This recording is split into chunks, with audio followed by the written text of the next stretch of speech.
Hello. The William Hoy Story, written by Nancy Chernin, pictures by Jez Chuya. This one, true story. We have a 92 on the spine label, so that means it's a biography. So this will be about William Hoy. The William Hoy Story, How a Deaf Baseball Player Changed the Game. William scooped dust to dry the sweat off his slick rubber ball. He stared at the small X he had chalked onto the barn wall. He closed his eyes. He opened them and threw.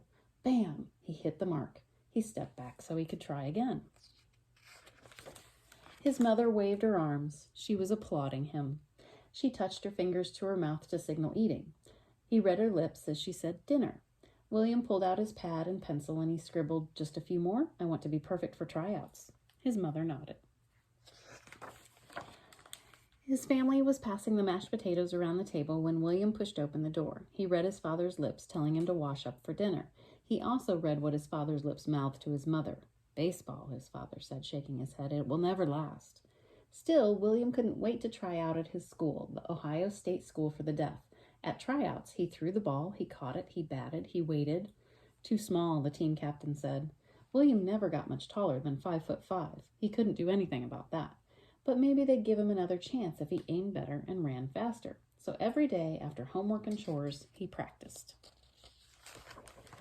One day, William was standing outside the cobbler shop where he fixed shoes, wistfully watching some men play baseball in a far-off field. A foul ball crashed by his feet. With his strong, sure arm, he threw the ball straight into an amazed player's waiting hand. "Hey, kid," the player called, "want to join us?" But William couldn't read the player's lips from where he was, so he turned back to work. Yes, I know. The man ran to William and tapped him to get his attention. William whirled around, and this time when the man repeated the question, he understood. He scrambled happily to the outfield. William threw the ball smack into his teammate's hands. When he was up to bat, he sent it soaring where no one could catch it. Yes, I know. "What's your name?" asked one of the players. "William Hoy," William wrote. The man looked at the piece of paper a long time. He seemed to be thinking. "Do you want to try out for our team?" he asked. He asked William at last. William grinned. He sure did. My cat's interrupting me. I'm sorry. William soon learned life in the hearing world wasn't easy. Unlike his parents, few people used sign language in the 1880s, and certainly not in baseball. He won a spot on the first team he tried out for, but the manager smirked when he offered William less money than he paid the others. "I quit," William told him with his notebook. He quickly found another team. But even on his new team, some players talked behind his back so he wouldn't know what they were saying. Others hid their mouths so he couldn't read lips. One day, a pitcher played the meanest trick of all. William let 3 pitches go by because he thought they were balls. He was too far to read the umpire's lips and didn't know they were actually strikes. He stood, gripping his bat, waiting for the next pitch. But the next pitch never came. William was confused. Suddenly, the pitcher burst out laughing, and he pointed to the fans in the stands laughing too. William's face grew hot. He walked off quickly. He wasn't going to cry. Not about baseball, he told himself. He jammed his hands in his pockets. Paper crunched against his fist. He pulled out a letter from his mother.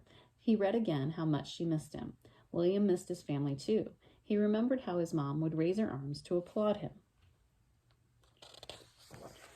That's it. William pulled his pad out and drew some pictures. He scribbled words next to the pictures. He wrote. He ran to find the umpire. The umpire read William's notes. "Yes, that could work," he said. Next time William was at bat, the umpire raised his right hand for a strike and his left for a ball. He used American Sign Language symbols for safe and out. This time, William got on base. He stole bases. He scored. In his first year in the majors, he led the National League in stolen bases. With his strong, sure arm, he became the first player to throw 3 base runners out at the plate in one game, from the outfield. William taught his teammates signs so they could discuss plays without the other team hearing. They loved it. The fans enjoyed learning signs too. In those days, before speakers and giant screens, hearing the umpire's calls from the back of the bleachers was hard to do. Now, even the farthest member of the crowd could see the signals. Teams begged for William. He played for several before signing with the Cincinnati Reds near his family's farm. William was proud to show his parents that the boy who didn't make the school team was one of the most popular players in baseball. When William stepped up to the plate, shaking his bat over his shoulder, fans knew he'd hit or walk his way to first and then swiftly steal his way around the bases. Carefully watching the signals, he led the American League in walks in 1901. He was called the King of Center Field because for 10 years he was ranked among the top 5 outfielders to get hitters out by catching hard-to-reach fly balls.